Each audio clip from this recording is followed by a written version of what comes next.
ഭഗവാൻ പാഞ്ചാലിയുടെ ചെരുപ്പെടുക്കുന്ന ഒരു രംഗമുണ്ട് ഭീഷ്മപിതാമഹൻ്റെ അടുത്തേക്ക് പോകാൻ. ഉടനെ ഞാൻ എൻ്റെ മറുപടി പറഞ്ഞത് ഇങ്ങനെയാണ്, കാരണം അന്നേ ഭഗവാൻ അറിയായിരുന്നു ചെരുപ്പ് പുറത്തിട്ട് കഴിഞ്ഞാൽ അടിച്ചു കൊണ്ടുവന്ന കുറേ ആൾക്കാരുണ്ടാവുമെന്ന്. അതാണ് സംസ്കാരം. അപ്പം അങ്ങനെ സുരക്ഷിതത്വമില്ലാത്തൊരു സൊസൈറ്റിയിൽ എന്ത് നാമം ചെല്ലാൻ പറ്റും? ഈവൺ ആളുകൾ ഗുരുവായൂരിൽ പോയി കഴിഞ്ഞാൽ നിനക്ക് തോന്നുന്നുണ്ട് നാരായണ നാരായണൻ, എന്ത് നാരായണൻ?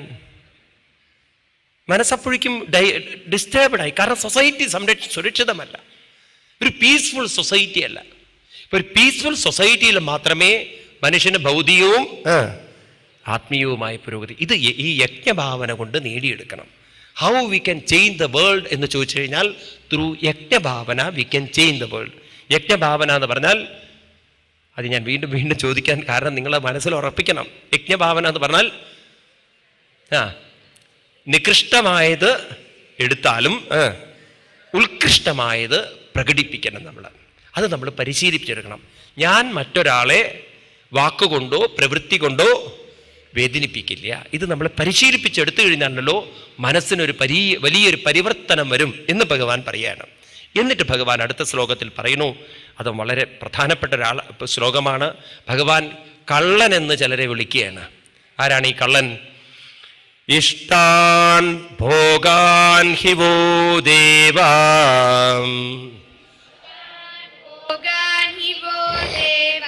ദാസ്യന്തേ യജ്ഞഭാവിതാം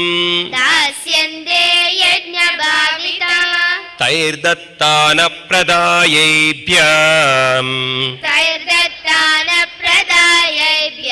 യോ ഭുങ്ക്തേ സ്തേന ഏവ സഹ സ്തേന, അവൻ കള്ളനാകുന്നു. ഭഗവാൻ അത്തരക്കാരെയാണ് കള്ളൻ എന്ന് വിളിക്കുന്നത്. Who is A thief? ആരെയാണ് നമ്മൾ കള്ളൻ എന്ന് വിളിക്കേണ്ടത്? ഇന്ന് നമ്മൾ വീട്ടിൽ കയറി മാല മോഷ്ടിച്ചു, അല്ലെങ്കിൽ അതെടുത്തു ഇതെടുത്തു, പണ്ടെടുത്തു കൊണ്ടുപോയി അതെടുത്തു കൊണ്ടുപോയി, അമ്പലത്തിൽ തുറന്ന് വിഗ്രഹം എടുത്തു കൊണ്ടുപോയി, അല്ലെങ്കിൽ ഭണ്ഡാരം പൊളിച്ചു കൊണ്ടുപോയി, ഇവരൊക്കെയാണല്ലോ ഇന്ന് കള്ളന്മാർ. പിക്ക് പോക്കറ്റ് ചെയ്യുന്നവരും പലരും ഇവരൊക്കെയാണ് നമ്മളെ സംബന്ധിച്ച് കള്ളൻ എന്ന് പറയുന്നത്. അല്ലെങ്കിൽ അഴിമതി നടത്തിയവരൊക്കെയാണ് കള്ളന്മാര്. എന്നാൽ ഭഗവാൻ പറയുന്നു ദേ ആർ ദ ക്രിമിനൽസ്, ഇവരാണ് കള്ളന്മാർ. ആരാണ് കള്ളന്മാർ? യോ ഭുങ്ക്തേ സ്തേന, ആര് ഭുജിക്കുന്നോ അവൻ കള്ളൻ. എങ്ങനെ ഭുജിക്കുന്നവരാണ്? ശ്രദ്ധിക്കണേ, ഭഗവാൻ പറയുന്നു ദേവാ യജ്ഞഭാവിത ഇഷ്ടാൻ ഭോഗാൻ ദാസ്യന്തേ. ഏത് ദേവന്മാരാണോ നമുക്ക് ഇഷ്ടാൻ ഭോഗാൻ, നമുക്ക് വേണ്ടതൊക്കെ തന്നിട്ട് ആ തന്നിരിക്കുന്നതിനെയൊക്കെ തൈ ദത്താൻ ഏഭ്യ, അവരാൽ നൽകപ്പെട്ട തൈർ എന്നുള്ളത് സംസ്കൃതത്തിൽ വായിക്കുമ്പോൾ നമ്മൾ മോരിൽ നിന്നുണ്ടാവുന്ന തൈരല്ല.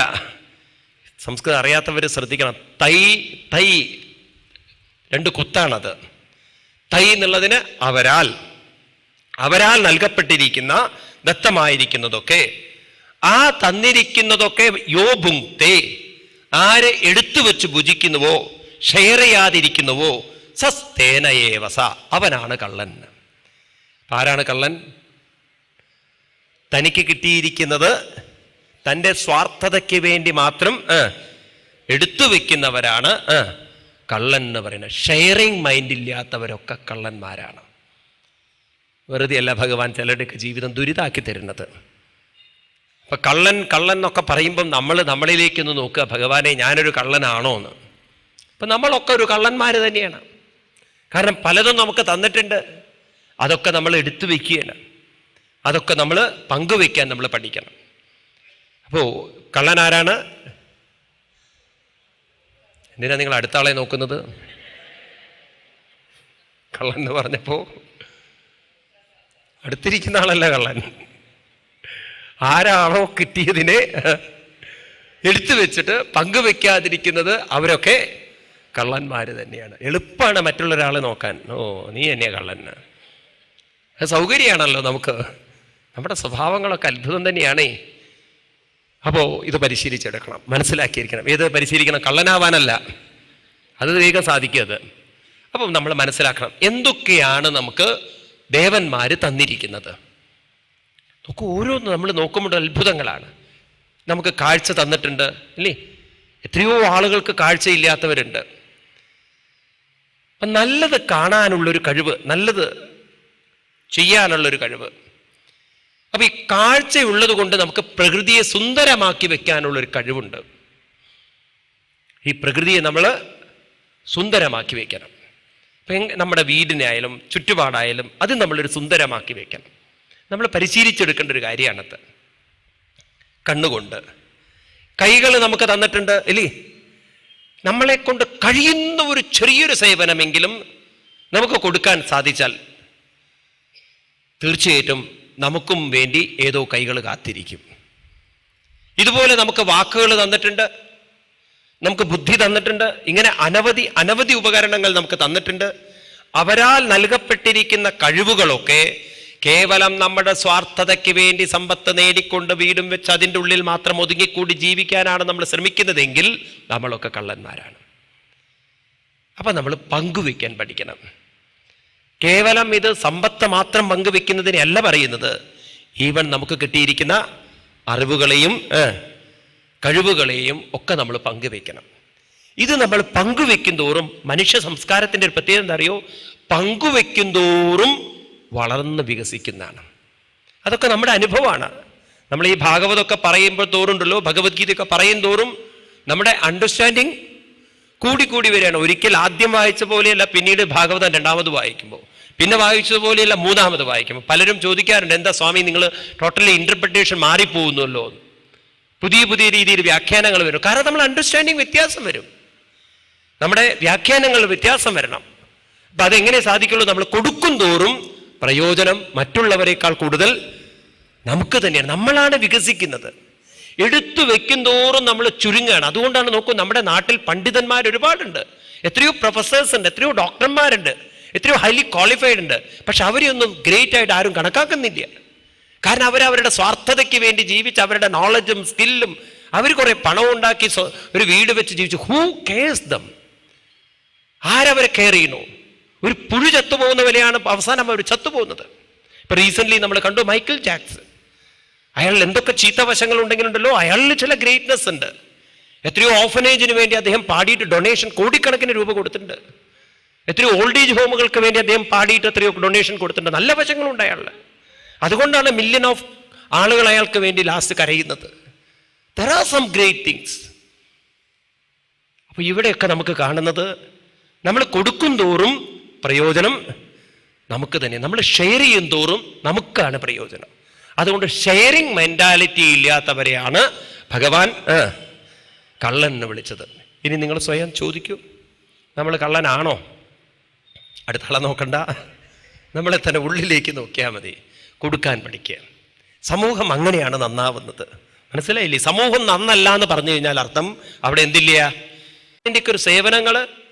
അപ്പം അത് നീരാവിയാക്കി ശുദ്ധമായ മാലിന്യമില്ലാത്ത വെള്ളം നമുക്ക് തിരിച്ചു തരുന്നത് പോലെ കൊണ്ടുപോകുന്നത് മാലിന്യമുള്ളതാണ്. എല്ലാ അഴുക്കുകളൊക്കെ ഉള്ള വെള്ളമാണ്. പക്ഷെ അവിടെ എത്തുമ്പോഴേക്കും അത് ശുദ്ധീകരിക്കപ്പെട്ടു, അതാണ് നമുക്ക് തരുന്നത്. ഇതുപോലെ നമ്മൾ മാലിന്യം കിട്ടിയാലും കൊടുക്കുന്നത് ശുദ്ധീകരിക്കപ്പെട്ട് കൊടുത്തു കഴിഞ്ഞാൽ തീർച്ചയായിട്ടും അത് നമ്മുടെ നാളത്തെ ജീവിതത്തെ നമുക്ക് ധന്യമാക്കാൻ സാധിക്കും. അതുകൊണ്ട് ഈ ഒരു ശ്ലോകം നമ്മൾ പഠിച്ചു വെക്കണം. നാം എടുത്തു വച്ചാൽ അത് രോഗത്തിലേക്ക് നമ്മളെ വഴിതെളിയിക്കും. നാം പങ്കുവെച്ചാൽ അത് നമ്മുടെ മനസ്സിനെ സമബുദ്ധിയിലേക്ക് വഴിതെളിയിക്കും. സമബുദ്ധിയുള്ള മനസ്സിനെ ആരിലേക്ക് ഉയരാൻ പറ്റുള്ളൂ? ഭഗവാൻ. ഗീതയിൽ ഭഗവാൻ പറയുന്നുണ്ട്, ആർക്കെന്നെ പ്രാപിക്കാൻ സാധിക്കും? റെഗുലർലി അമ്പലത്തിൽ വരുന്ന ഒരാൾക്കെന്ന് ഭാഗവതത്തിലോ ഭഗവത്ഗീതയിലോ ഞാൻ വായിച്ചിട്ടില്ല. വളരെ ശ്രദ്ധിക്കും നിങ്ങൾ, ശാസ്ത്രങ്ങൾ വായിക്കൂ, അപ്പം മനസ്സിലാവും. ഭഗവാൻ പറയണു, എന്നെ പ്രാപിക്കാൻ സാധിക്കുന്നത് ആർക്കാണ്? തേ പ്രാപ്നുവന്തി മാമേവ തേ പ്രാപ്നുവന്തി, അവരെന്നെ പ്രാപിക്കും എന്നാണ്. ആരാണ് പ്രാപിക്കുന്നത്? സർവത്ര സമബുദ്ധയാം, സർവത്ര സമബുദ്ധി വന്നവർക്ക് എന്നെ പ്രാപിക്കാൻ സാധിക്കും. ഗീതയിലെ 2-ാം അധ്യായത്തിൽ നിങ്ങൾക്ക് കാണാം, യം ഹി നവ്യതയന്തേ പുരുഷം പുരുഷശബാം സമദുഃഖസുഖം ധീരം സോമൃതത്വായ കൽപ്പതേ സോ സഹ അമൃതത്വായ കൽപ്പതേ. ഹി ഈസ് ക്വാളിഫൈഡ് ഫോർ അമൃതത്വം. മൃതമില്ലാത്ത എന്നെ പ്രാപിക്കാൻ ഹി ഈസ് ക്വാളിഫൈഡ്. ആരാണ് ക്വാളിഫൈഡ്? സർവത്ര സമബുദ്ധയാം. ആരാണോ സമബുദ്ധി കൈവരിക്കുന്നത് അവർ. ഇതൊക്കെ ഭഗവാൻ നമ്മളോട് പറയാൻ കാരണം നമ്മുടെ മനസ്സ് ഭഗവാനിലേക്ക് എത്തണമെങ്കിൽ ആ മനസ്സിനൊരു യോഗ്യത വരണം. ആ യോഗ്യത വരണമെങ്കിൽ എടുത്തു വെക്കുന്ന സ്വഭാവത്തിൽ നമ്മൾ പങ്കുവെക്കുന്ന സ്വഭാവത്തിലേക്ക് നമ്മൾ വരണം. അപ്പം നമ്മുടെ സ്വഭാവം നല്ലതായിട്ട് പങ്കുവെക്കണം, നമ്മുടെ സമ്പത്തിനെ നമ്മൾ പങ്കുവെക്കണം, എന്ന് മാത്രമല്ല നമ്മുടെ അറിവിനെ നമ്മൾ പങ്കുവെക്കണം, കഴിവിനെ പങ്കുവെക്കണം, പ്രകൃതിയെ സുന്ദരമാക്കി പങ്കുവെക്കണം. ഇങ്ങനെ എല്ലാ തരത്തിലും നമ്മൾ നല്ല രീതിയിൽ ഒരു പങ്കുവെക്കൽ ചെയ്തു കഴിഞ്ഞാൽ നമ്മുടെ ജീവിതം കൂടുതൽ കൂടുതൽ ഉത്കർഷതയിലേക്ക് നാം അറിയാതെ ഉയർന്നിരിക്കുന്നവരെയാണ്. നമ്മൾ അറിയാതെ നമ്മുടെ മനസ്സ് പരിശുദ്ധീകരിക്കപ്പെടും. നിങ്ങൾ മനസ്സിനെക്കുറിച്ച് വേവലാതിപ്പെടേണ്ടതില്ല. ഇവിടെ ഇങ്ങനൊരു ജീവിതം നിങ്ങൾ ജീവിച്ചാൽ മതി. അല്ലെങ്കിൽ നമ്മൾ പാപികളായി നമ്മൾ നാളെ രോഗത്തെ ഭുജിക്കാനായി ഈ ലോകത്തിലേക്ക് വീണ്ടും തിരിച്ചു വരേണ്ടി വരും. അപ്പം നാളത്തെ രോഗങ്ങൾ നിശ്ചയിക്കുന്നത് ഇന്നത്തെ നമ്മുടെ ജീവിത രീതികളാണ്. അതുകൊണ്ട് ആ ജീവിതത്തെ നമ്മൾ മാറ്റിയെടുത്തേ പറ്റുള്ളൂ എന്ന് ഭഗവാൻ ഇവിടെ ഓർമ്മിപ്പിക്കുകയാണ്. അതുകൊണ്ട് ഈ ശ്ലോകം വളരെ ശ്രദ്ധിക്കൂ. ഈ ചോദ്യത്തിനുള്ള ഉത്തരം നിങ്ങൾ മനസ്സിൽ കണ്ടെത്തണം, മനസ്സിൽ ഉറപ്പിക്കണം. എന്തുകൊണ്ട് ചിലർ ജന്മനാ തന്നെ അംഗവൈകല്യങ്ങളും രോഗികളൊക്കെ മാറുന്നു എന്ന് ചോദിച്ചു കഴിഞ്ഞാൽ ആരാണ് ഇങ്ങനെ ആയിത്തീരുന്നത്? കോസ് ഇല്ലാതെ ഇഫക്റ്റ് ഉണ്ടാവില്ല. അത് സയൻസിൻ്റെ നിയമമാണ്. ഒരു കാരണമില്ലാതെ ഒരിക്കലും കാര്യമുണ്ടാവില്ല. അപ്പം ഞാൻ നേരത്തെ ചെയ്തു വെച്ചിരിക്കുന്ന ഒരു കർമ്മം അത് തിരിച്ച് എന്നിലേക്ക് വന്നേ പറ്റുള്ളൂ. അപ്പോഴേ കർമ്മചക്രം പൂർത്തിയാവുള്ളൂ. ഭൂമിയിൽ നിന്നും പോയ സാധനം തിരിച്ചു ഭൂമിയിലെത്തണം. കടലിൽ നിന്നും പോയ വെള്ളം തിരിച്ച് കടലിലേക്ക് എത്തണം. ഇതുപോലെ എന്നിൽ നിന്നും ചെയ്യപ്പെട്ട ചില കർമ്മങ്ങൾ എന്നിലേക്ക് തിരിച്ചെത്തണം. ഇപ്പം ഞാൻ എടുത്തു വെക്കുന്ന ചില സംസ്കാരങ്ങൾ ചെയ്തിട്ടുണ്ടെങ്കിൽ തീർച്ചയായിട്ടും അത് വേറെ ഏതെങ്കിലും രൂപത്തിൽ എന്നിലേക്ക് തിരിച്ചു വന്നിരിക്കണം. ഇപ്പം ഞാൻ തന്നെയാണ് എനിക്ക് രോഗങ്ങൾ ഓർഡർ ചെയ്യുന്നത്. ഞാൻ തന്നെയാണ് എൻ്റെ ജീവിതത്തെ നാശത്തിലേക്ക് തിരിച്ചുവിടുന്നത്. അതുകൊണ്ട് അത്തരത്തിലുള്ളൊരു നാശത്തിലേക്ക് ജീവിതം പോവാതിരിക്കണമെങ്കിൽ നാം ഒന്ന് ഉണർന്ന് പ്രവർത്തിക്കേണ്ടതുണ്ട്. നമുക്ക് ദേവന്മാരാൽ നൽകപ്പെട്ടിട്ടുള്ള കഴിവുകളൊക്കെ, പറയാനും കേൾക്കാനും ചെയ്യാനുമുള്ള കഴിവുകളൊക്കെ ഒന്ന് ഉണർത്തിവിട്ട് അത് മറ്റുള്ളവർക്ക് നമ്മൾ പങ്കുവെക്കാൻ തുടങ്ങും തോറും നമ്മളിൽ തന്നെ നാം അറിയാത്തൊരു പരിശുദ്ധീകരണം സംഭവിച്ച് നാം അറിയാതെ മനസ്സ് ബാലൻസ്ഡ് ആയി കഴിഞ്ഞ് ഏത് തരത്തിലുള്ള വിമർശനങ്ങളെയും പരിഹാസ്യങ്ങളെയും നിന്ദകളെയും നമുക്ക് സ്വീകരിക്കാനും നമ്മളിൽ നിന്ന് പുഞ്ചിരിയോടുകൂടി ഒരു നല്ല പെരുമാറ്റം നമുക്ക് കൊടുക്കാനും സാധിക്കുമ്പോൾ നമ്മുടെ മനസ്സ് സമബുദ്ധി കൈവന്ന് ആ സമബുദ്ധി കൊണ്ട് നമുക്ക് ആരെ കൈവരിക്കാം? ഭഗവാനെ കൈവരിക്കാം. ഇതാണ് ജീവിതത്തിൻ്റെ രഹസ്യം. അത് നമ്മൾ നേടിയെടുക്കുക തന്നെ വേണം. അല്ലെങ്കിൽ നാം നമ്മുടെ ശവക്കുഴി കുഴിക്കുന്നു പറയണം. മനസ്സിലായില്ലേ? ഇതൊക്കെ നിങ്ങൾ ഭാഗവതത്തിലൂടെയൊക്കെ പഠിക്കൂ. ഭഗവാൻ ശ്രീകൃഷ്ണന്റെ കൂടെ എത്രയോ കാലം ജീവിച്ച അച്ഛനായ വസുദേവര് സ്വന്തം പുത്രനെ ദൈവമായി കണ്ട് ഒരു തെറ്റായ ധാരണയിലെങ്ങോട്ട് മനസ്സുറപ്പിച്ചു, ഈ കൃഷ്ണനൊക്കെ നോക്കിക്കോളൂന്ന്. അവസാനം കുലത്തിൻ്റെ നാശം വന്ന സമയത്തുണ്ടല്ലോ, കൃഷ്ണൻ അങ്ങോട്ട് കൈവിട്ടു. കുലത്തെ ഒന്നും നേരെയാക്കാൻ ഭഗവാൻ പോയില്ല. കാരണം അവർ ചെയ്തു വെച്ചത് അവരനുഭവിക്കുകയാണ്. ആ സമയത്താണ് വസുദേവൻ പൊട്ടിക്കരഞ്ഞുകൊണ്ട് നാരദരോട് ചോദിക്കുന്നത്, ഞാൻ എത്രയോ പുണ്യം ചെയ്തിട്ടാണ് കൃഷ്ണനെ എനിക്ക് പുത്രനായി കിട്ടിയതെന്നാണ് പറയുന്നത്. പക്ഷേ എൻ്റെ ജീവിതത്തിൽ കൃഷ്ണനെ പ്രയോജനപ്പെടുത്താൻ സാധിച്ചില്ലല്ലോ. ഭയത്താലും ദുഃഖത്താലും എൻ്റെ മനസ്സ് തളർന്നു കിടക്കുന്നുവല്ലോ. ഇതൊന്നൊന്ന് പുറത്തു കൊണ്ടുവരാൻ എന്താ വഴിയെന്ന് നാരദ മഹർഷി പറയുന്ന വാക്കുകളുണ്ടല്ലോ. വസുദേവരെ, അങ്ങ് തന്നെ അങ്ങയുടെ മനസ്സിനെ ഉയർത്തണം. വേറൊരാൾക്കും ഉയർത്താൻ സാധ്യമല്ല. കൃഷ്ണൻ നോക്കും എന്നൊക്കെ പറഞ്ഞ് വെറുതെ സമയം കളഞ്ഞിരിക്കരുത്. അതുപോലെ നമ്മൾ ദൈവം നോക്കുമെന്ന് പറഞ്ഞിരിക്കരുത്. ദൈവം ഒന്നും നോക്കാൻ പോകുന്നില്ല. ദൈവം അമ്പലങ്ങളൊക്കെ വച്ചിരിക്കുന്നത് നമുക്ക് നല്ലൊരു മനസ്സിനെ വാർത്തെടുക്കാനുള്ള നല്ലൊരു സംസ്കാരം ആർജിച്ചെടുക്കാനാണ്. പക്ഷെ ഇന്ന് നമ്മുടെ അമ്പലങ്ങളിൽ പോയി കഴിഞ്ഞാൽ നല്ലൊരു സംസ്കാരം പോലും അതുപോലെ അപകടത്തിലാവുന്ന സംസ്കാരമായി തീരുമോ എന്നുള്ളൊരു സംശയം.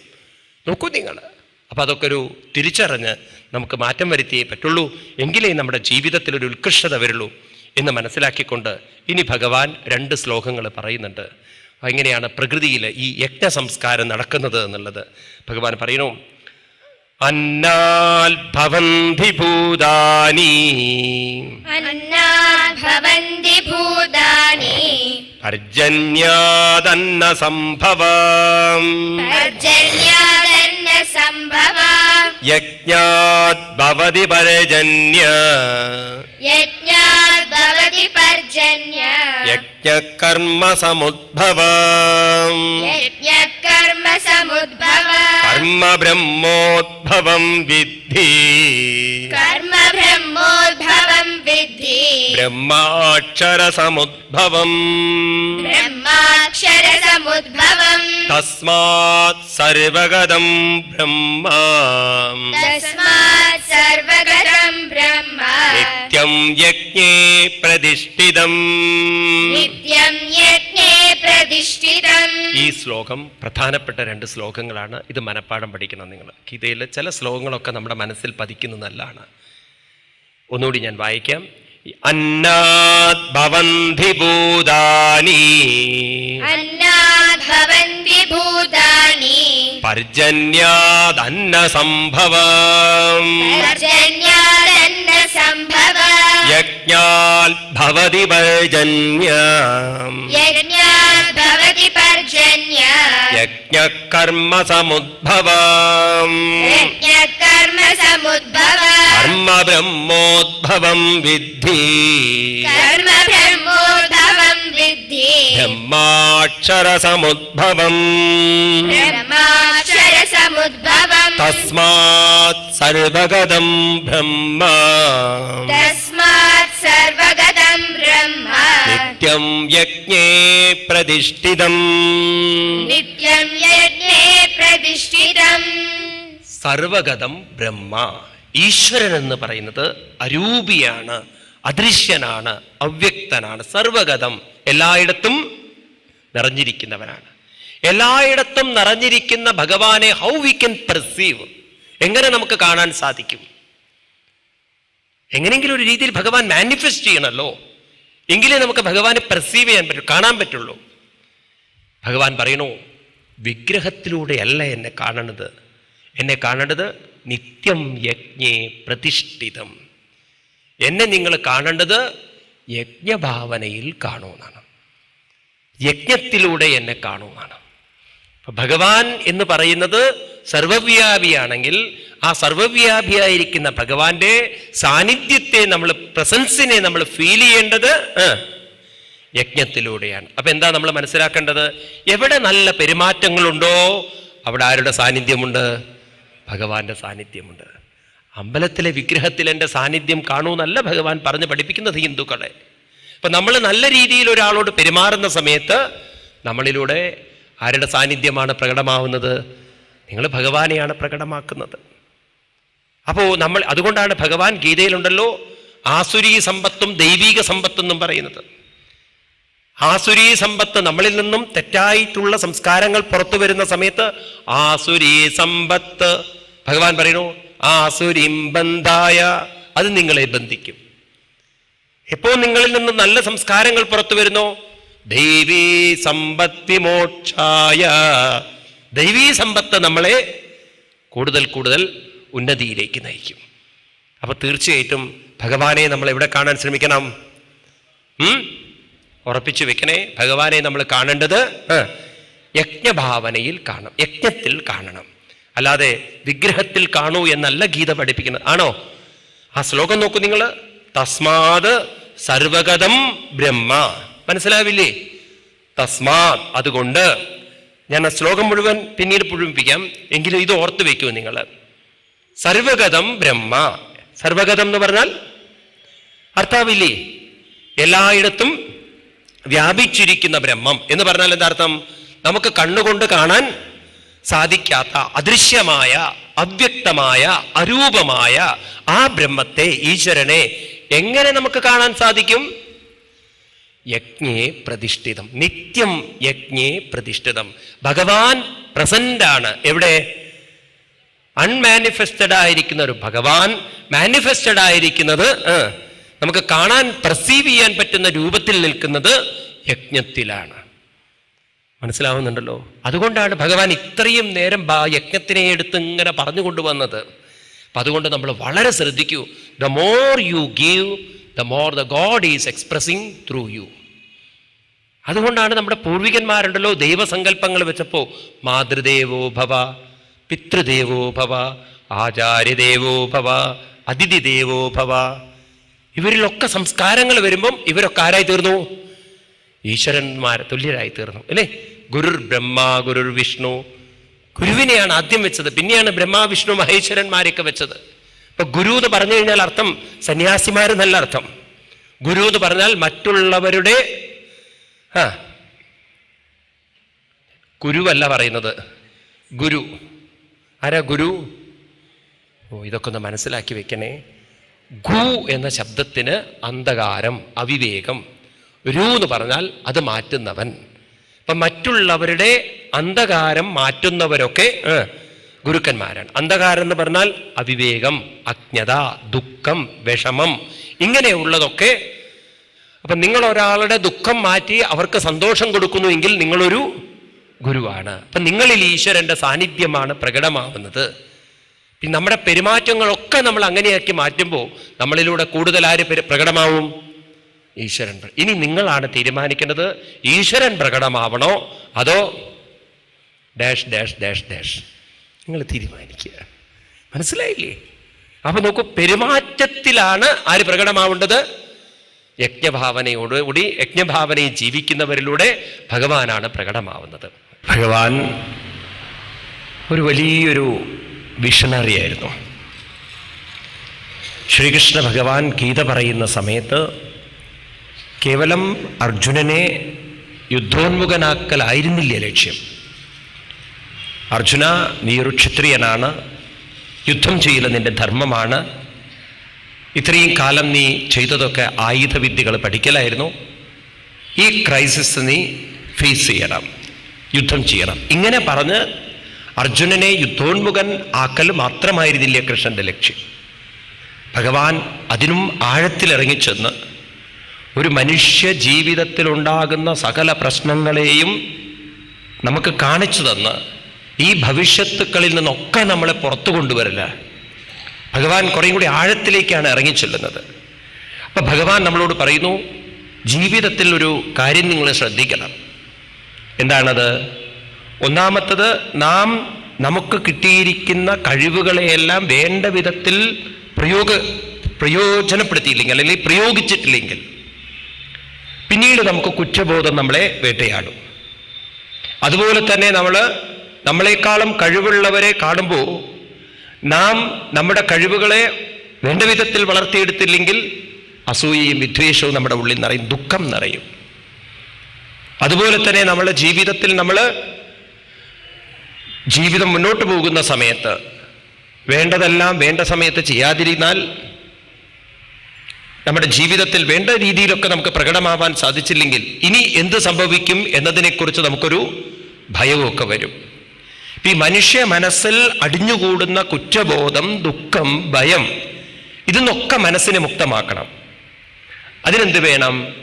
അതിന് ഭഗവാൻ ഒരു കാര്യം നമ്മൾ ഓർമ്മിപ്പിക്കുന്നത്, നാം ഇവിടെ വെച്ച് നമ്മുടെ മനസ്സിനെ വേണ്ട വിധത്തിൽ അങ്ങോട്ട് വികസിപ്പിച്ചിട്ടില്ലെങ്കിൽ ഇവിടെ ചെയ്തു കൂട്ടുന്ന കർമ്മങ്ങളുടെ എല്ലാം എക്സ്പെക്റ്റേഷൻസ്, എക്സൈറ്റ്മെന്റ്, ഇതൊക്കെ നമ്മുടെ മനസ്സിൽ അടിഞ്ഞുകൂടി ഇനിയും ഒരു ജന്മത്തിന് നമ്മൾ കാരണഭൂതരായിത്തീരും. ഈ കർമ്മം എന്ന് പറയുന്ന സാധനം ഉണ്ടല്ലോ, നാം അറിയാതെ നമ്മുടെ ഉള്ളിൽ ഇംപ്രഷൻസ് ഉണ്ടാക്കുന്നുണ്ട്. ഈ ഇംപ്രഷൻ, ഇതിനെ വാസനകൾ എന്ന് പറയും, ഇതിനെ സംസ്കാരം എന്ന് പറയും. ഇതാണ് ഇനിയും ജന്മങ്ങളിലേക്ക് നമ്മളെ നയിക്കുന്നത്, നമ്മൾ അറിയുന്നില്ല എന്ന് മാത്രം. അപ്പൊ ഇവിടെ നമ്മൾ വളരെ അലേർട്ടാവണം. ഭഗവാൻ പറയുന്നു, അങ്ങനെ അലേർട്ടായി ജീവിക്കാത്തവരാണ് കള്ളന്മാരൻ. ഇന്നലെ നമ്മൾ കള്ളൻ എന്ന് പറയുന്ന ഒരു ശ്ലോകം പറയണ്ടായി. അത് വീണ്ടും നമുക്കൊന്നുകൂടി നോക്കിയിട്ട് അടുത്ത ശ്ലോകത്തിലേക്ക് കിടക്കാം. ഭഗവാൻ ആരെയാണ് കള്ളൻ എന്ന് പറയുന്നത്? ഭഗവാൻ പറയുന്നു, ആരാണ്?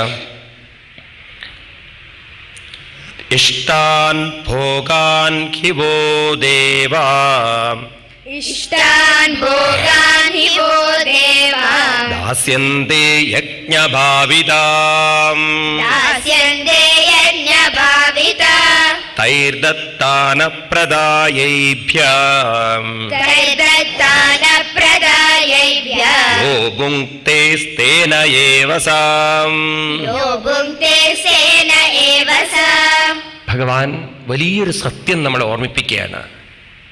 We are not useless. പലപ്പോഴും നമുക്ക് തോന്നും നമ്മൾ യൂസ്ലെസ് ആണ്. നമുക്ക് തോന്നില്ല, മറ്റുള്ളവർക്ക് നമ്മളെക്കുറിച്ച് തോന്നും ആളൊരു യൂസ്ലെസ് ആണ്. മനസ്സിലായില്ലേ? ഏതൊരാളിലും അയാൾ വിചാരിക്കും ഹീസ് പെർഫെക്റ്റ് എന്ന്. പക്ഷേ മറ്റാളോട് ചോദിച്ചു നോക്കൂ, ഈസ് യൂസ്ലെസ് എന്ന് പറയും. ഭഗവാൻ പറയുന്നു, you are not useless, you are used less. നിങ്ങൾക്ക് കിട്ടിയിരിക്കുന്ന കഴിവുകളെ നിങ്ങൾ വേണ്ട വിധത്തിൽ ഉപയോഗിക്കുന്നില്ല. That's a problem. അപ്പൊ നമ്മളിൽ കിട്ടിയിരിക്കുന്ന കഴിവെന്താണ്? മനുഷ്യരിൽ സഹജമായിരിക്കുന്ന 2 കഴിവുകൾ. ഭഗവാൻ പറയുന്നു, 2 കാര്യങ്ങൾ നമ്മൾ ലോകത്തിൽ വിതരണം ചെയ്യാൻ നമുക്ക് സാധിക്കണം. ദ വേൾഡ് എക്സ്പെക്ട് 2 things എന്നാണ്. ലോകം നമ്മളിൽ നിന്ന് 2 കാര്യങ്ങളെ പ്രതീക്ഷിക്കുന്നുള്ളൂ. ഒന്ന്, സ്നേഹം പ്രകടിപ്പിക്കണം. രണ്ടാമത്തത് പങ്കുവയ്ക്കണം.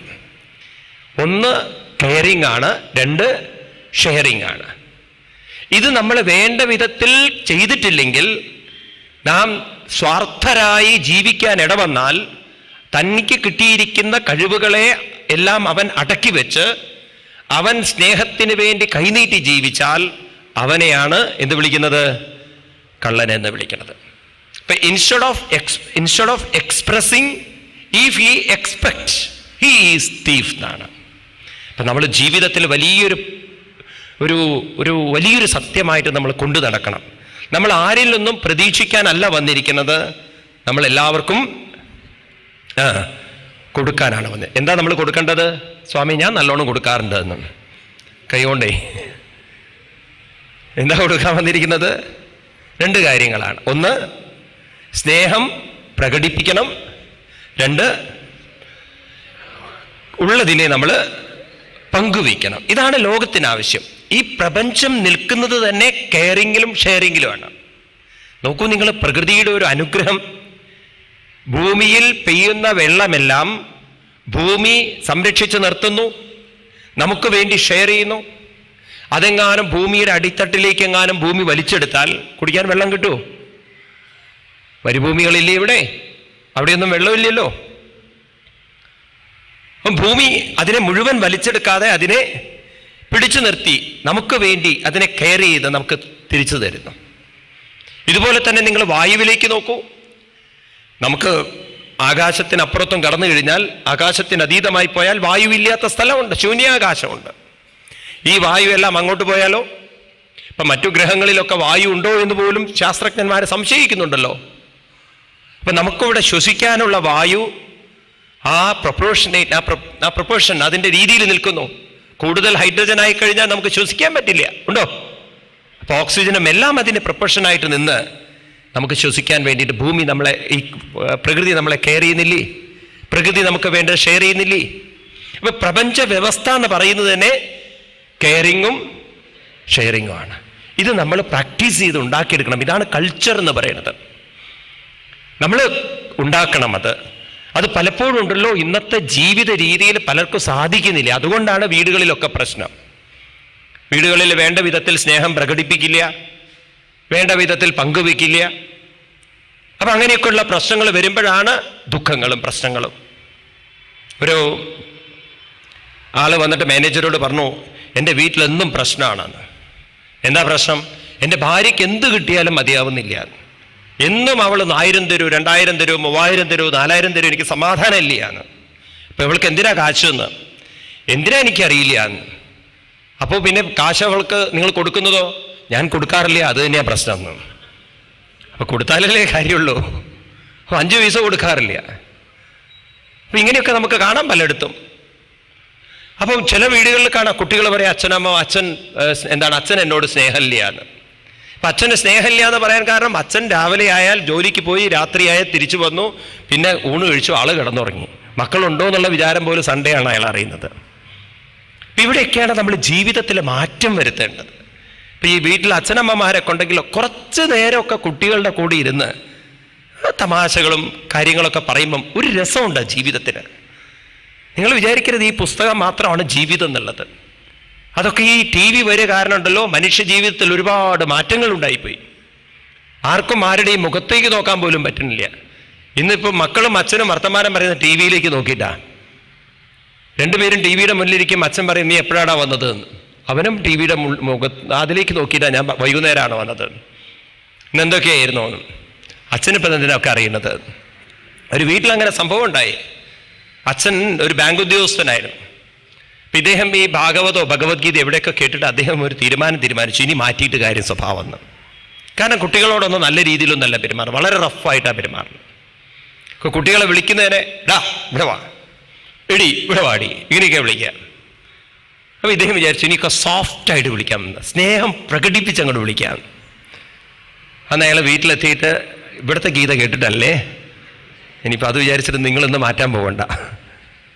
വീട്ടിലെത്തിയിട്ട് അന്ന് വിളിച്ചു, കണ്ണാ ഇവിടെ വരൂ, അമ്മൂ, രണ്ടും വരുന്നില്ല. പറഞ്ഞു കണ്ണാ ഇവിടെ വരുമെന്ന്. അപ്പൊ കണ്ണൻ എത്തി നോക്കി, എന്തോ അച്ഛൻ അപകടമായിട്ടുണ്ട്, ഗീത അകത്തി പോയി എന്നുള്ള കുട്ടി വിചാരിച്ചില്ല, വേറെ ഏതോ സാധനം അകത്ത് പോയി എന്നാ വിചാരിച്ചത്. വീണ്ടും വിളിച്ചു, ഉണ്ണീ ഒക്കെ കൊഞ്ചിക്കൊണ്ട് വിളിച്ചു, സ്നേഹം കൂടുതൽ പ്രകടിപ്പിച്ച. കുട്ടികൾ വരുന്നില്ല. കുട്ടികൾ അങ്ങോട്ടും ഇങ്ങോട്ടും നോക്കി എന്താ അച്ഛന് പറ്റിയതെന്ന്. കുറെ കഴിഞ്ഞ് വിളിച്ച് പഴയ സ്വഭാവം തിരിച്ചു വരും, അത് ഉറപ്പല്ലേ. അപ്പോൾ ഇവിടെ വാടാന്ന് വിളിച്ചത് കേട്ടില്ലേ എന്ന്. അപ്പോഴേക്കും കുട്ടികൾ രണ്ടും കൂടി വന്നു. ചോദിച്ചു നേരത്തെ എന്താ വരാഞ്ഞത് എന്ന്. പറഞ്ഞു അച്ഛൻ്റെ ശരിക്കുള്ള സ്വഭാവമല്ല അച്ഛൻ കാണിച്ചതെന്ന്. ഇത്രയും കാലം അച്ഛൻ ഇങ്ങനെ പെരുമാറി ഇപ്പൊ കുട്ടികൾക്കും അത് ശീലമായിരിക്കണം. അങ്ങനെയാണ് ചിലർക്കുണ്ടല്ലോ, അവര് റഫായിട്ടുള്ളൊരു ജീവിതത്തിൽ അങ്ങനെയായിപ്പോയി. എന്നോട് ഒരു അമ്മ പറയുമായിരുന്നു, എൻ്റെ ഭർത്താവിനെ എങ്ങനെയാണ് മാറ്റാൻ പറ്റുമെന്ന് എനിക്കറിയില്ല സ്വാമി. അപ്പം ഞാൻ അദ്ദേഹത്തിനോട് പറഞ്ഞു, നോക്കൂ നിങ്ങളുടെ ഭാര്യയ്ക്ക് ഇത്ര വിഷമമുണ്ടല്ലോ, ഇത് ഇവിടെയല്ലേ സംഭവിച്ചത്, ഇനിയിപ്പോൾ നിങ്ങൾ ചോദിക്കേണ്ടത് എവിടെയാണെന്ന്. എനിക്ക് തോന്നുന്നു ബോംബെയിൽ എവിടെയാണെന്ന്. അപ്പം ഞാൻ അദ്ദേഹത്തോട് പറഞ്ഞു, നോക്കൂ നിങ്ങളുടെ വൈഫും പറയുന്നു നിങ്ങളൊന്ന് മാറണമെന്ന്. എനിക്കിപ്പോൾ എന്താ ഒരു കുഴപ്പമുള്ളത്? എന്നോടൊരു ചാട്ടം, എനിക്കൊരു കുഴപ്പമില്ല എന്ന്. ചോദിച്ചു ഇതൊക്കെ ഒന്ന് മാറ്റിക്കൂടെ എന്ന്. എനിക്ക് ഇങ്ങനെയൊക്കെ പെരുമാറാൻ പറ്റുള്ളൂ എന്ന്. ഓ എന്താ ചെയ്യുക, ഇതിനും നല്ല ആ വീട്ടിലൊരു ഭാഗ്യമുണ്ട്, പട്ടിയെ വളർത്തേണ്ട ആവശ്യമില്ല. കാരണം ഇതിന് ഇത്ര ശബ്ദം പട്ടിക്ക് വരില്ല. തമാശയല്ല, നമ്മൾ ആരോടും ഇങ്ങനെ റഫാവണു, എന്തിനും നമ്മൾ ഇത്ര സീരിയസ് ആവണം. അതുകൊണ്ട് നമ്മൾ തിരിച്ചറിയൂ, നാം ഉള്ളിലുള്ളതൊക്കെ പ്രകടിപ്പിക്കാതെ പോകുമ്പോണ്ടല്ലോ, ഇതൊക്കെ അവിടെ അടിഞ്ഞു കടന്ന് നാളെ നമ്മൾ മറ്റൊരു ജന്മം എടുക്കണം ഇതിൻ്റെ യാചകരാവാൻ. നമ്മൾ അറിയുന്നില്ല. കർമ്മ ഫലഹേതു എന്ന് പറയും ഇതിനെ. നാം പ്രകടിപ്പിക്കാത്തതൊക്കെ, ആ പ്രകടിപ്പിക്കാത്തതിൻ്റെ കുറ്റബോധം ഉള്ളിൽ കിടന്ന് നാളെ നമുക്കൊരു ജന്മം കാത്തിരിക്കുകയാണ്. ഇതൊക്കെ വളരെ ഉള്ളിലേക്ക് ഇറങ്ങിച്ചൊല്ലുമ്പോൾ എന്താണ് ജന്മങ്ങൾക്ക് കാരണമെന്നൊക്കെ നമ്മൾ കണ്ടുപിടിക്കാൻ പോയി കഴിഞ്ഞാൽ ഇതൊക്കെയാണ് അതിന് കാരണം. ഇപ്പം നമ്മൾ ഇനിയും ഒരു ജന്മം നമുക്ക് ദുഃഖത്തിൻ്റെയും ദുരന്തത്തിൻ്റെയും വേണ്ട എന്നുണ്ടെങ്കിൽ ഇവിടെ നമുക്ക് കിട്ടിയതെല്ലാം നമ്മൾ പരിപൂർണമായി പ്രയോജനപ്പെടുത്തും, പ്രകടിപ്പിക്കൂ, ഒന്നും അടക്കി വെക്കരുതെന്ന്. എക്സ്പ്രസ് യുവർ സെൽഫ് എന്നാണ്. നിങ്ങൾ നോക്കൂ, ഈ ലോകത്തിൽ നോക്കൂ, വേണ്ടത് വേണ്ട സമയത്ത് എക്സ്പ്രസ് ചെയ്യാതെ വരുമ്പോഴാണ് ദുരന്തങ്ങളൊക്കെ ഉള്ളത്, അല്ലേ? എന്തെങ്കിലുമൊക്കെ നമ്മൾ പിടിച്ചു വെക്കുമ്പോഴാണ് പ്രശ്നം. രാമായണത്തിന്റെ കഥ തന്നെ വളരെ സീരിയസ് ആയിട്ട് നോക്കിക്കഴിഞ്ഞാൽ കാണാം. ദശരഥ മഹാരാജാവ് രാമനെ പട്ടാഭിഷേകം ചെയ്യുന്ന വിവരം കൈകേയിയോട് ചോദിച്ച് സമ്മതം മേടിച്ചിരുന്നു എങ്കിൽ ഭരതനെയും എല്ലാവരെയും അതുപോലെ ശത്രുഘ്നെയൊക്കെ വിളിച്ചു വരുത്തി ഈ മഹത്തായ കാര്യത്തിൽ നിങ്ങളൊക്കെ ഇവിടെ ഉണ്ടാവണം എന്നൊരു കാര്യം പ്രകടിപ്പിച്ചിരുന്നുവെങ്കിൽ രാമായണം എന്നൊരു കഥ ഉണ്ടാവില്ല. ഉണ്ടാവോ? അദ്ദേഹം മറച്ചു വെച്ചു രാമനെ പട്ടാഭിഷേകം ചെയ്യുന്ന കാര്യം. ആ സമയത്ത് ഭരതനെയും ശത്രുഘ്നെയും പറഞ്ഞയച്ചു. മന്ദരയ്ക്ക് പ്രയോജനപ്പെടുത്താൻ സാധിച്ചു. ഇതാണ് നമ്മുടെ ജീവിതത്തിൽ ഉണ്ടാവുന്ന പ്രശ്നങ്ങൾ. നാം പലതും വേണ്ട വിധത്തിൽ പ്രകടിപ്പിക്കാതെ പോകുന്ന സമയത്ത് പിന്നീട് നമ്മൾ തിരിഞ്ഞു നോക്കുമ്പോഴാണ് നമുക്ക് മനസ്സിലാവുന്നത് അന്നൊക്കെ ഞാൻ വേണ്ട വിധത്തിലൊന്നും ജീവിച്ചില്ല എന്ന്. പക്ഷെ ഈ കുറ്റബോധമുണ്ടല്ലോ, നിങ്ങളെ വെറുതെ വിടില്ല. ഇത് അടുത്ത ജന്മത്തിലേക്ക് നമ്മളെ പ്രേരിപ്പിക്കും. അതുകൊണ്ട് ഭഗവാൻ നമ്മൾ ഓർമ്മിപ്പിക്കുകയാണ്, കള്ളനാവരുത്. You have the resource, you have everything, now you make use of it. അതിനെ വേണ്ട വിധത്തിൽ പ്രയോജനപ്പെടുത്തൂ. മനസ്സിലാവുണ്ടോ നിങ്ങൾക്ക്? അതുകൊണ്ട് നമ്മൾ ജീവിതത്തിൽ 2 പ്രതിജ്ഞ ചെയ്യണം. എന്താ പ്രതിജ്ഞ ചെയ്യേണ്ടത്? എനിക്ക് കിട്ടിയിരിക്കുന്ന സമ്പത്തിനെ ഞാൻ പ്രകടിപ്പിക്കണം, ഉള്ളതിനെ പങ്കുവയ്ക്കണം, അതിലൊരു ലുപ്തത ഉണ്ടാവരുത്. അങ്ങനെ നമ്മൾ പരിശീലിച്ചെടുക്കണം.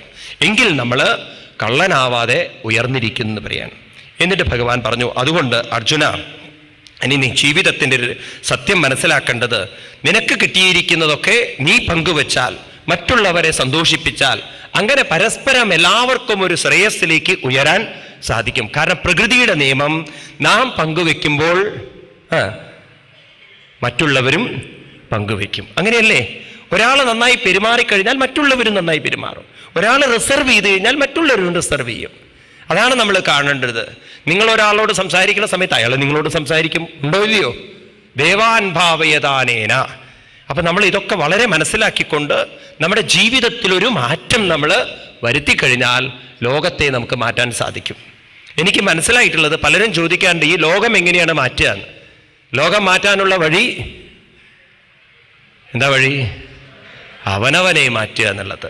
ഞാനൊരു കഥ പറഞ്ഞ നിങ്ങൾക്ക് ഓർമ്മയുണ്ടോ അറിയില്ല. ക്ലാസ്സിൽ ടീച്ചർ ഒരു വേൾഡ് മാപ്പ് കയറി താഴെയിട്ട് കുട്ടികളോട് റീസെറ്റ് ചെയ്യാൻ പറഞ്ഞപ്പോൾ വേൾഡ് മാപ്പ് റീസെറ്റ് ചെയ്യാൻ പറ്റാതെ കുട്ടികൾ കഷ്ടപ്പെടുന്ന സമയത്ത് ഒരു കുട്ടി ചെന്ന് അത് കമിഴ്ത്തിയിട്ടപ്പോൾ അതിലെന്തോ ഒരു ചിത്രം കണ്ടത് സെറ്റ് ചെയ്തു എന്നാണ്. പിന്നീട് അത് സെറ്റ് ചെയ്ത് നോക്കുമ്പോൾ ഗാന്ധിജിയുടെ തലയായിരുന്നു. അപ്പോൾ കുട്ടിക്ക് അത് സെറ്റ് ചെയ്യാൻ സാധിച്ചു. പിന്നീട് അതെല്ലാം കമിഴ്ത്തി വെച്ചപ്പോൾ വേൾഡ് മാപ്പ് സെറ്റായി. അപ്പോൾ ടീച്ചർ ചോദിച്ചു, എങ്ങനെ നിനക്ക് വേൾഡ് മാപ്പ് കറക്റ്റ് ചെയ്യാൻ പറ്റി? അപ്പോൾ കുട്ടി പറഞ്ഞു, ഗാന്ധിജിയുടെ തല നേരെയാക്കിയാൽ ലോകം നേരെയാക്കാന്ന്. ഇതുപോലെ ഗാന്ധിജിയുടെ തല സെറ്റ് ചെയ്തപ്പോൾ ലോകം നേരെ ചെയ്തപോലെ നമ്മുടെ തല നമ്മൾ നേരെയാക്കണം. അപ്പോൾ ലോകം നേരെയാക്കാൻ അല്ല ശ്രമിക്കേണ്ടത്. ആരെ നേരെയാക്കാനാണ്? നമ്മളെ നേരെയാക്കുക. നമ്മളെ നേരെയാക്കുക എന്ന് പറഞ്ഞാൽ നമുക്കുള്ളൊരു വലിയൊരു പ്രശ്നം എന്താ അറിയോ? നമ്മളൊക്കെ നേരെയാണെന്നുള്ള ഉറപ്പിലാണ് നമ്മളിരിക്കുന്നത്. ഞാനേ ഉള്ളൂ സ്വാമി ഇവിടെ നേരെയായിട്ടുള്ളൊരു മനുഷ്യൻ, ബാക്കിയൊക്കെ കണക്കാണ്. ദുര്യോധനന്റെ വർഗത്തിലാണ് നമ്മൾ പലരെയും. ദുര്യോധനനെയും ധർമ്മപുത്രരെയും ലോകം മുഴുവൻ ചുറ്റി സഞ്ചരിപ്പിച്ചു ഭീഷ്മാചാര്യർ. എന്നിട്ട് റിപ്പോർട്ട് കൊടുക്കാൻ പറഞ്ഞൊരു കഥ കേട്ടിട്ടില്ലേ?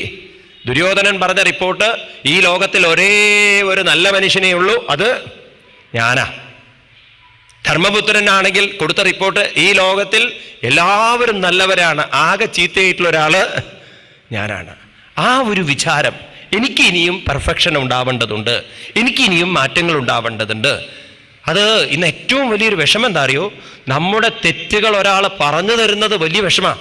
പിന്നെ അവർ ശത്രുക്കളായി. എന്തെങ്കിലും തെറ്റുകുറ്റങ്ങൾ നമ്മളിലുള്ളത്, അതാണ് നമുക്ക് വീഴ്ചകൾ. നമ്മുടെ തെറ്റുകുറ്റങ്ങൾ മറ്റൊരാൾ പറയുമ്പോഴാണ് നമുക്ക് കൂടുതൽ മാറ്റങ്ങൾ ഇനിയും വേണമെന്ന് നമ്മൾ മനസ്സിലാക്കേണ്ടത്. ക്രിറ്റിസിസം ഈസ് ഒരു നമുക്ക് ഐ ഓപ്പണർ ആയിരിക്കണം. അത് നമ്മളെ ഒരു കൂടുതൽ നമ്മളെ നേരെയാക്കണം. പക്ഷെ ഇന്ന് നമ്മൾ നേരെ വിപരീതമായിട്ടാണ് അതിനെടുക്കുന്നത്. ആരെങ്കിലും ക്രിറ്റിസൈസ് ചെയ്തോ അവർ നമ്മുടെ ശത്രുക്കളാണ്. The more somebody criticise you, the more you are perfect. You can make it you are perfect. ശരിയാണോ അല്ലയോ? അല്ലെങ്കിൽ നമുക്ക് സ്വന്തം മിസ്റ്റേക്ക് ഒരിക്കലും നമുക്ക് കണ്ടെത്താൻ സാധ്യമല്ല. അത് നമുക്ക് നമ്മളിലേക്ക് ഒരിക്കലും തിരിഞ്ഞു നോക്കി മിസ്റ്റേക്ക് കണ്ടുപിടിക്കാൻ സാധ്യമല്ല. അല്ലെങ്കിൽ നിങ്ങൾ സെൽഫ് ഇൻട്രോസ്പെക്ഷൻ എന്നൊക്കെ പറയുന്നത് പ്രാക്ടീസ് ചെയ്യണം. എന്താണ് എൻ്റെ പെർഫോമൻസിൽ എവിടെയാണ് പ്രശ്നം ഉണ്ടായത്? അതൊന്നും എല്ലാവർക്കും സാധ്യമല്ല. അങ്ങനെയൊക്കെ നമുക്ക് നല്ല ബന്ധങ്ങളുണ്ടെങ്കിൽ, സുഹൃത്ത് ബന്ധങ്ങളുണ്ടെങ്കിൽ അവരോടൊക്കെ നമ്മൾ പറയണം, എന്തെങ്കിലും മിസ്റ്റേക്ക് ഉണ്ടെങ്കിൽ പറഞ്ഞു തരണം കേട്ടോ. നമ്മൾ ആദ്യമേ എന്താ പറയുക അറിയോ? മിസ്റ്റേക്ക് ഉണ്ടെങ്കിൽ ക്ഷമിക്കണം കേട്ടോ എന്ന്. എന്നാൽ പിന്നെ അവരൊന്നും പറയില്ലല്ലോ, കഴിഞ്ഞു. അത് നമ്മൾ ഇതിനൊക്കെ ഒരു വഴി ഒരുക്കണം. അവിടെയാണ് നമ്മുടെ ചിന്താഗതികളിലൊക്കെ മാറ്റം വരേണ്ടത്. അതുകൊണ്ട് ഭഗവാൻ ഇനി നമുക്ക് നല്ലൊരു വഴി പറഞ്ഞു തരുന്നു, എങ്ങനെയാണ് നമ്മളിലെ ഈശ്വരത്വത്തെ നമ്മൾ ശരിക്കും പ്രകടമാക്കേണ്ടതെന്ന്. ഞാൻ ഇന്നലെ പറയേണ്ട ആ 2 ശ്ലോകങ്ങൾ നിങ്ങൾ ബൈഹാർട്ട് പഠിക്കണം. വളരെ പ്രധാനപ്പെട്ട ശ്ലോകങ്ങളാണ്. അന്നാൽ ഭവന്തി ഭൂതാനി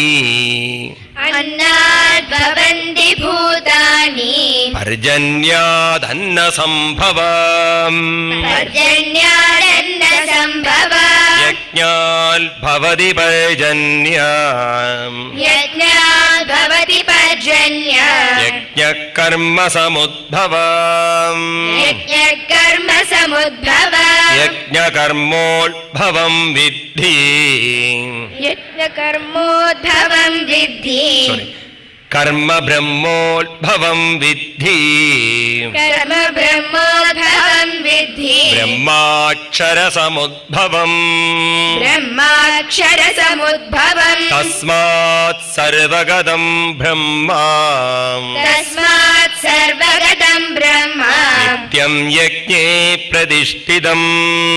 നിത്യം യജ്ഞേ പ്രതിഷ്ഠിതം. ഈ 2 ശ്ലോകങ്ങൾ വളരെ പ്രധാനപ്പെട്ട ശ്ലോകങ്ങളാണ്.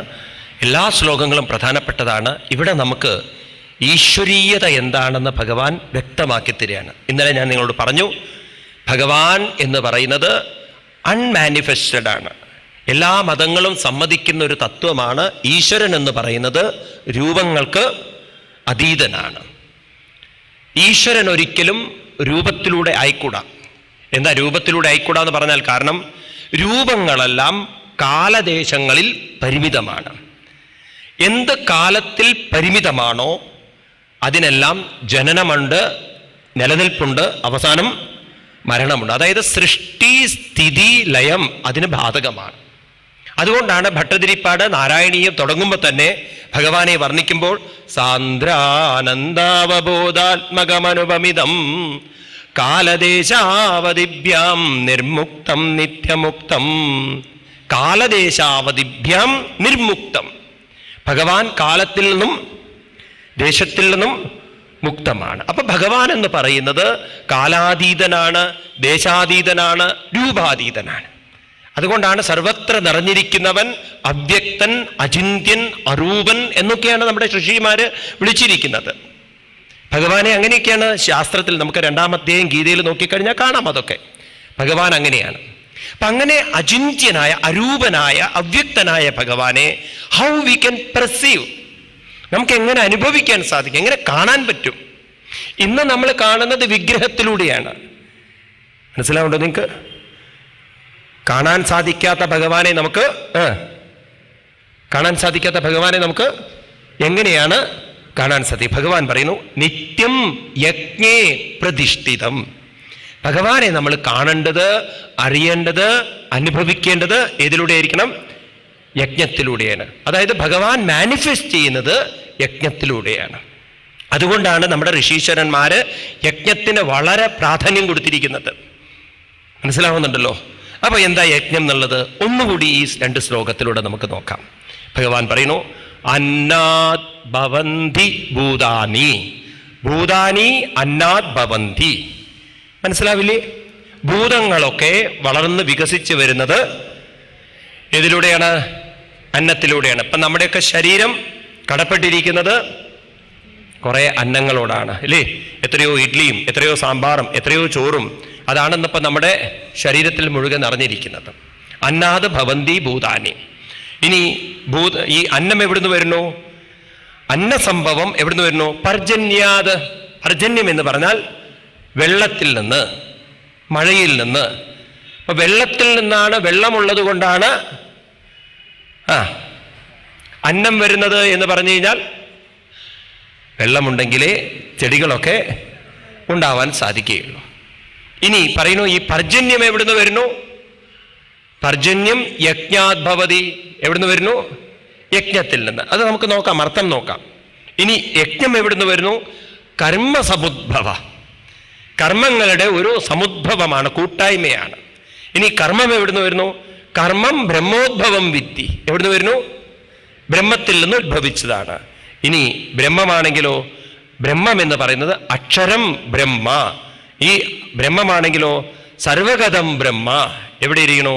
യജ്ഞേ നിത്യം പ്രതിഷ്ഠിതം. അപ്പൊ ഈ ശ്ലോകം വളരെ മനസ്സിലാക്കാനുണ്ട് നമ്മൾ. അന്നം ആണ് നമ്മുടെ ശരീരം.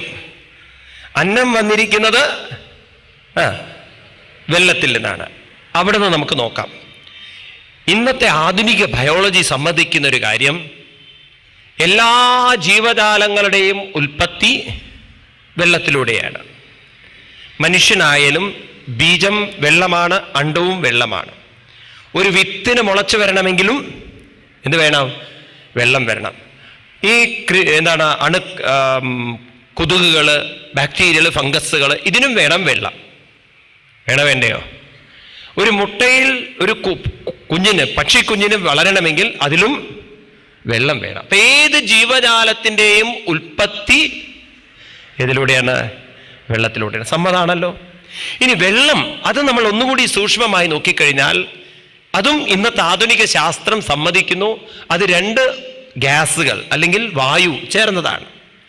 ഹൈഡ്രജന്റെ 2 തന്മാത്രകളും മോളിക്യൂൾസും ഓക്സിജന്റെ ഒരു മോളിക്യൂളും ചേരുമ്പോഴാണ് വെള്ളമുണ്ടാവുന്നത്. ശാസ്ത്രമാണ്, ഞാൻ ആധുനിക ശാസ്ത്രമാണ് പറയുന്നത്. നമ്മുടെ ഇന്ത്യൻ ഫിലോസഫി അവിടെ നിൽക്കട്ടെ. അപ്പൊ ഈ വെള്ളം എന്ന് പറയുന്നത് 2 ശക്തികളുടെ, 2 വായുകളുടെ, 2 വാതകങ്ങളുടെ കൂട്ടായ്മയാണ്. ആണോ അല്ലയോ? അപ്പൊ ഇവിടെ സൃഷ്ടിയുടെ തുടക്കം വെള്ളത്തിൽ നിന്നാണ്. വെള്ളം വന്നിരിക്കുന്നത് 2 ശക്തികളുടെ കൂട്ടായ്മയിൽ നിന്നാണ്. ഈ പ്രപഞ്ചം എന്ന് പറയുന്നത് തന്നെ കൂട്ടായ്മയാണ്, സഹകരണമാണ്. ഇനി ഒന്നുകൂടി ശ്രദ്ധിക്കണേ, വളരെ ആഴത്തിൽ ശ്രദ്ധിക്കണം. ആധുനിക ശാസ്ത്രം, ഞാൻ ഫിലോസഫി ഒന്നും പറയുന്നില്ല നിങ്ങളടുത്ത്. ഇവിടെ വെള്ളത്തിൻ്റെ മോളിക്യൂളിലേക്ക് നോക്കിക്കഴിഞ്ഞാൽ ഹൈഡ്രജൻ്റെ 2 എണ്ണം ഉണ്ട്, ഓക്സിജൻ്റേത് ഒന്നേ ഉള്ളൂ, H2O. അങ്ങനെയാണല്ലോ നമ്മളെ കെമിസ്ട്രി പഠിപ്പിക്കുന്നത്. അപ്പോൾ ഹൈഡ്രജൻ്റെ 2 തന്മാത്രയും ഓക്സിജൻ്റെ 1 തന്മാത്രയുമാണെങ്കിൽ ഈ പ്രപഞ്ചം എന്ന് പറയുന്നത് എല്ലാം സമമായിട്ടല്ല കൂട്ടിച്ചേർത്തിരിക്കുന്നത്. Everything is different. ഓരോന്നും വ്യത്യസ്തമാണ്. അപ്പം ഈ പ്രപഞ്ചഘടന എന്ന് പറയുന്നത് വൈവിധ്യമാണ്. നാം ഓക്സിജൻ സ്വീകരിക്കുമ്പോൾ ചെടികൾ കാർബൺ ഡൈ ഓക്സൈഡാണ് സ്വീകരിക്കുന്നത്. ഇങ്ങനെ നമ്മൾ നോക്കിക്കഴിഞ്ഞാൽ ഈ പ്രപഞ്ചത്തിൽ എല്ലാ ശക്തികളും ഒരുപോലെയാണോ വ്യത്യസ്തമാണോ? വ്യത്യസ്തമാണ്. ഞാൻ പറയുന്നതൊക്കെ ഫിസിക്സ് ആണ്. ഞാൻ നിങ്ങളോട് ഫിലോസഫി ഒന്നും പറയുന്നില്ല. നമ്മുടെ